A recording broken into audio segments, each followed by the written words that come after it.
Episode 2 was recorded a few days after Episode 1. Dougie and I had just celebrated Christmas, so we were both very much in the divine chill, so to speak, while recording this episode. We still had no idea what we were doing. Please try not to hold that against us. Alright, here's Episode 2. We called it The First Christmas. How to start a cult, how to start a cult. All hail the divine seal, the sacred order of Chris. How to start a cult, how to start a cult.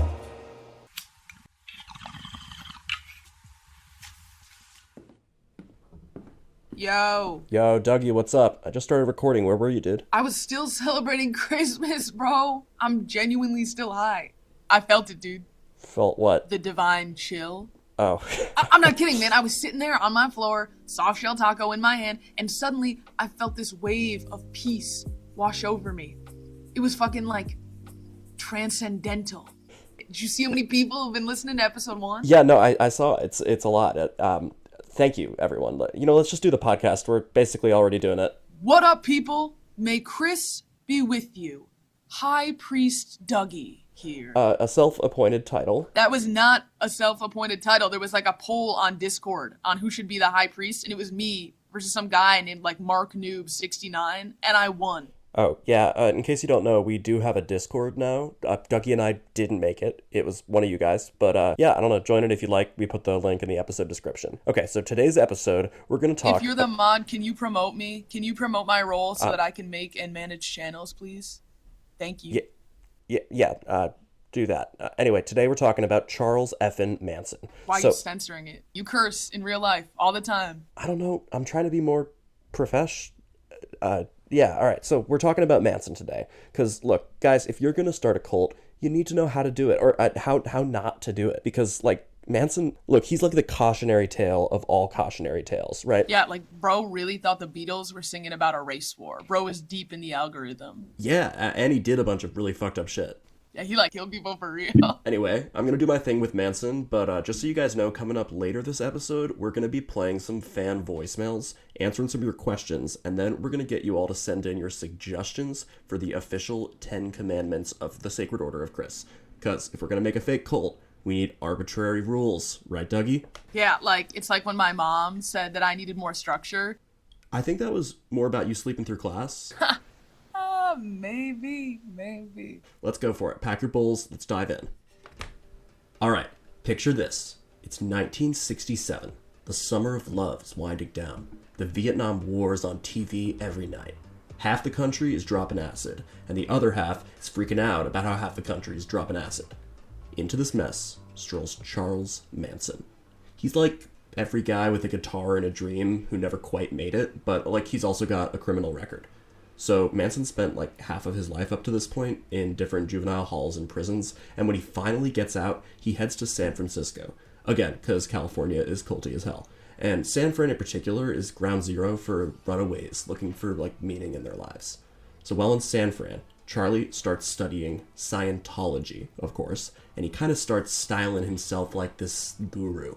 So he's collecting these kids, these lost kids, mostly young women at first, but he forms them into what he calls the family.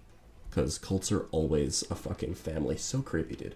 All right, so they're hanging out in this converted movie ranch in the middle of the desert, and in exchange for rent, they're running this horse riding business and caring for this old guy who lives there, and they're taking a lot of LSD and listening to the Beatles.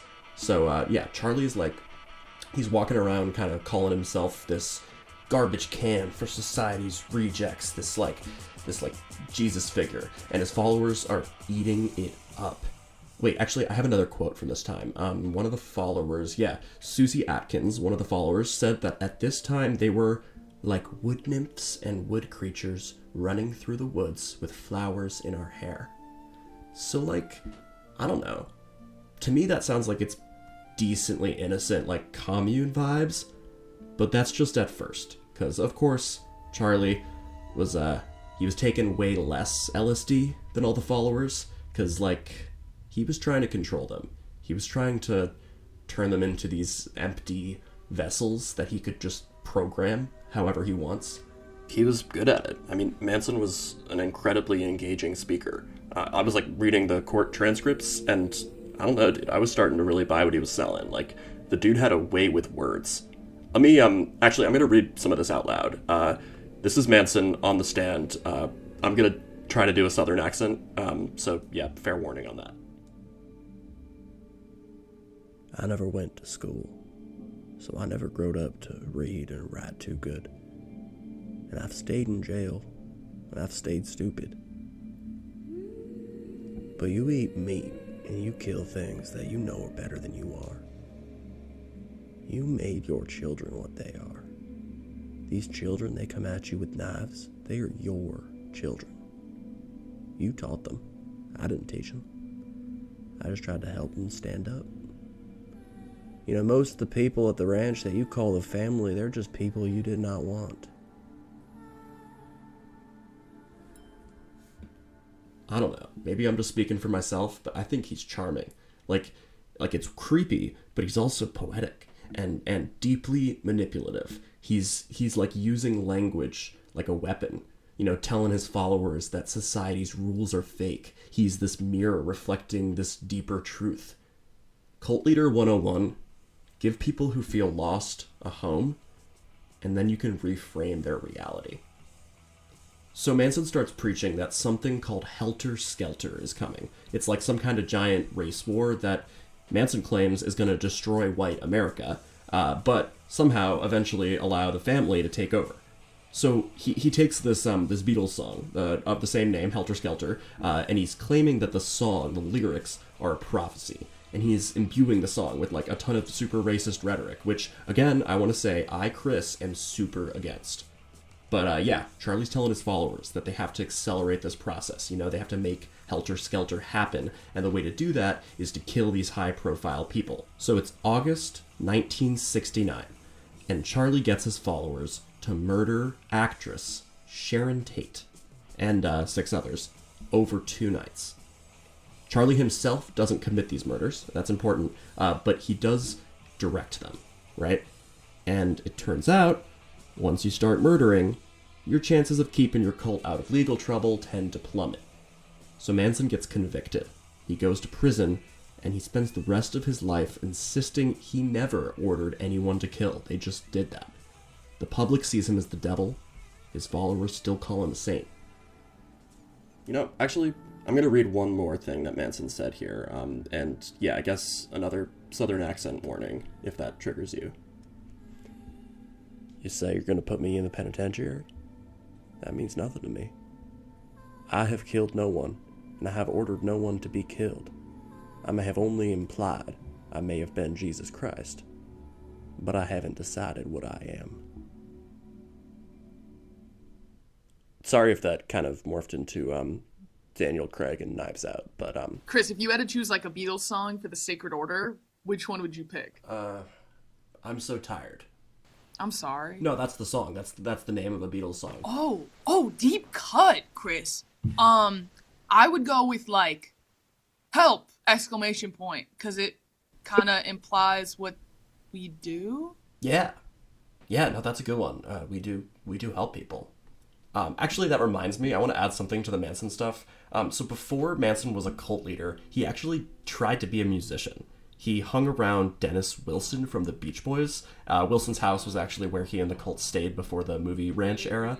Manson actually gave Wilson a song he wrote called Cease to Exist. Cease to exist. Just come and say you love me. And the Beach Boys rewrote it and released it as Never Learn Not to Love. And get this, they didn't credit Charlie. So like, yeah, he felt slighted. I think that would fuel someone's messiah complex and make them start a cult maybe. But I think that's a lesson there. Like lesson 4, if you're going to be a cult leader, try not to hang so much of your self-worth on whether or not your track makes it onto Pet Sounds. Or 2020, actually. What? Never Learn Not to Love was on the 2020 album, not Pet Sounds. Oh, really? My bad. Didn't know that. Sorry. Dougie, since when have you been a Beach Boys fan? since like sophomore year, bro. That shit got me through a tough time. The Beach Boys did? Don't they just, like, sing about surfing? Well, like, I mean, to the average consumer, but if you look deeper than that, it's about like masculinity and the ideals of a carefree nation that is now no longer in our hands. It's a time capsule, Chris. Dougie, you amaze me sometimes, bro. Alright, that's probably enough murder stuff for today. So, Dougie and I were thinking it would be fun to listen to some of the voicemails you guys sent in. These were honestly nuts. I, as High Priest of the Sacred Order of Chris, official by the voice of the people, have taken it upon myself to select my own personal favorites. And this one is from @Greginator47. Great stuff, Greg. Let's play it. Hey, Chris, this is Greg from Denver. Dude, I just gotta say, Christmas changed my life. Me and my roommates, we got super high, built a pillow fort, watched nature documentaries. We lit, like, honestly way too many candles. But then we, like, put on lo-fi beats and meditated on the divine chill. And then we all fell asleep holding hands. It was beautiful. I'm literally tearing up just thinking about it. May Chris be with you for fucking real, man. Greg, thanks for the call. That's really nice, but try not to set your house on fire. Okay, I got one for you, Doug. This one, actually, she didn't say her name. Hi, Chris. I'm 14 and my parents don't let me listen to podcasts, but I listen to yours on my school Chromebook anyway. I told my brother about Christmas and we made cupcakes with my brother's weed butter for frosting. We didn't eat them, obviously, because I don't do drugs, but we gave them to my neighbor and he thought they were normal cupcakes and he ate 3 and got so high he called the cops on himself. It was the best day of my life. Also, I want to marry Dougie. I'm flattered. No thanks. Dougie rides solo. Plus, you're underage, so maybe hit me up in like 4 years? Dude. 5 years? Come on. I'm sorry, can we edit that out? No can do. Also, I can't believe I have to say this, but guys, don't drug people. Yeah, the Sacred Order of Chris is all about, like, drugging yourself. Yeah. Okay, I got one more voicemail. Listener discretion, I should say, is advised. This one is a bit intense. Let's play it. Hello, Christopher. My name is Mark. I'm 23. I wanted you to know I shaved my head as an offering for the Sacred Order. I felt free. The divine chill, it washed over me. I lit incense and I heard your voice in my head. I hear it now, actually. It's telling me to help spread your message. So I'm starting a study group at my campus. We will meet every Monday. We will discuss your episodes and write commandments for your approval. Please accept me as your apostle. May Chris be with you. Wow. Thanks for the enthusiasm, Mark. Please don't shave anything else. He has a group. Chris, did you hear that? He called himself your apostle. That's like next level of shit, Yeah, Chris. no, I heard it. Pretty cool. So yeah, anyway, we had this idea to make the show a little more interactive. We were thinking with the Sacred Order stuff, we need commandments. So why not outsource that to you guys? You have a Discord going, and clearly we need some rules. Keep them fun, keep them chill. No murder, no Kool-Aid. You can send them in to our voicemail or just DM them or, just send them to the Discord, which, again, we did not make it. So if you get, like, crypto scammed or something on there, not our fault. Anyways, we'll pick our favorites and read them on the next episode. They can be silly, like, I don't know, thou shalt always pack a bowl before dinner. Or they can be like, thou shalt be kind. But if you send something too intense and/or too cringe, we're gonna roast you on the podcast. Yeah, right. Dougie, do you want to take a quick smoke break? Oh, dude, absolutely. Okay. Commandments.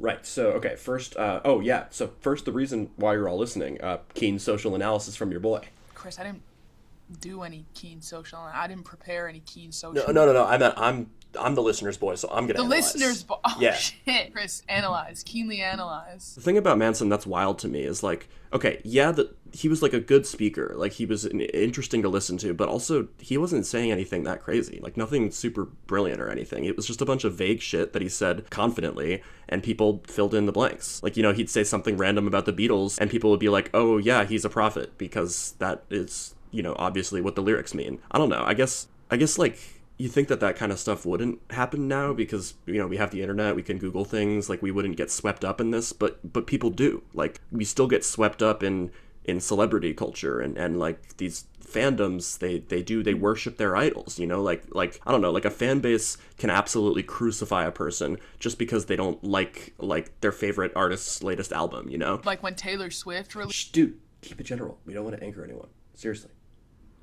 Yeah, so do you have any questions about Manson, Dougie? Yeah, did Manson really start the cult because he felt slighted by, like, the Beach Boys? That's fucking wild. I mean, yeah, like, it wasn't the only reason, but it was definitely a part of it. I mean, like, he was spinning into a whole delusion. Like, he thought he fucking deserved the world, and when it didn't come, he decided to burn it down. So you're saying if someone doesn't credit me for writing the theme song to the podcast, I might just snap? Dougie, you didn't write the theme song. I did. You don't even play guitar. I can play the kazoo. That's literally just humming. Not the way I do it, bro. How do you do it different? All right, whatever. Any other questions? Yeah, no. Sorry, Chris. That's okay. So Dougie and I thought it would be funny to read some more stuff from the Sacred Order Discord, and since Dougie's actually a mod now... Yeah, huge shout out to whoever it was that promoted me. I am now dual class, high priest / moderator. Yeah, right. So user WeedSeeker420 writes, "It is written in the book of Chris, thou shalt not stand when you can sit, nor sit when you can lie down." That's what I'm talking about for the commandments, you guys. Keep it coming. More stuff like that. Okay, next. User @Barista of Faith says, I've been practicing the cold brew baptism. I can now hold my breath under iced coffee for 30 seconds. AMA. Cold brew baptism? I never said anything about cold brew. No, that's just kind of like a thing that they started on their own. Okay, don't drown yourself in coffee, guys. And 30 seconds is not that impressive. All right, looks like there's a channel called Visions, and someone put a picture of a sunset with the caption, "I see Chris in the clouds." So, that's something. I mean, like, I know you, and the clouds kind of look like you. There's no way the clouds look... Oh, no, you're right. The clouds legitimately look like my face. Weird. Yeah, anyway, there's also a poll here. Yeah, it says, is Chris a prophet or the embodiment of chill itself? And the options are prophet, chill, both, or heretic. Prophet's losing to both. Dude, this is sick. I fucking love democracy. Yeah, man, me too. Wait, heretic has one Wait, vote. who the fuck? Who's that? Who's voting for heretic? What the fuck? It's Professor Bainbridge! From macroeconomics. She's fucking listening to this podcast, bro. That's this insane. Is crazy. Wait. What? Shit. Chris, someone's calling me. Oh, God. Oh, no. Should No, I we're answer? not doing live calls. No, we gotta set some boundaries, dude. Oh, boo. You're no fun, dude. Come on, Doug, I don't know. This is happening so fast. Like, who are these people? I don't know. I just don't want anyone to do anything crazy. Don't worry, Chris. We won't. What the fuck? I think I accidentally took the call. I'm sorry. Dougie, what the fucking hang up, dude? Chris, relax. It's Mark. Did you get my voicemail? Yeah, hi. Listen, man, you need to come to our campus. We're organizing a Christmas symposium. It's like a TED Talk, but for the Divine Chill. You gotta be there. Please. It's, next Friday. May Chris be with you. Mark? Hello? Did he really just hang up? Oh, Chris, this sounds sick. Dude, you gotta go. Dude, is there like a dress code? No. Like robes? No, I can't. Dougie, all right, look, listen, Mark, if you're listening still, that's incredibly sweet, but I'm sorry, I can't go. I have finals, and I don't want to die. All right, I think it's about time to wrap this episode up. Yeah, I think I'll close by saying, look, this Manson stuff is really dark. Like, it's super fucked up. He was a bad guy. And I think the reason why I'm making this show is to show people how normal it seemed to the people on the inside, you know, like, while it was happening. Like, these people genuinely thought they were in on something beautiful. And, like, from the outside, you know, analyzing it, it's obvious, but when you're on the inside, I don't know, you can you can take something as benign as Beatles lyrics and turn it into a catastrophic prophecy. But, I mean, those lyrics are just gibberish. Like, if you listen to them...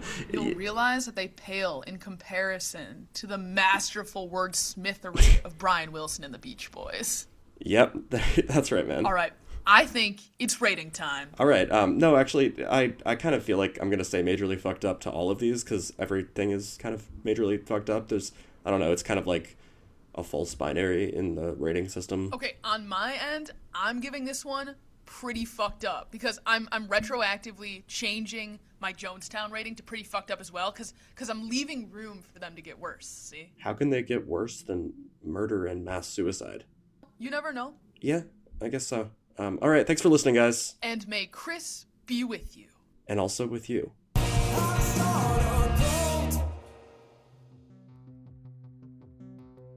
So there you have it. That was episode 2. You can see how far things had gone even back then. But episode 3 is where things really turned. We met Mark in person.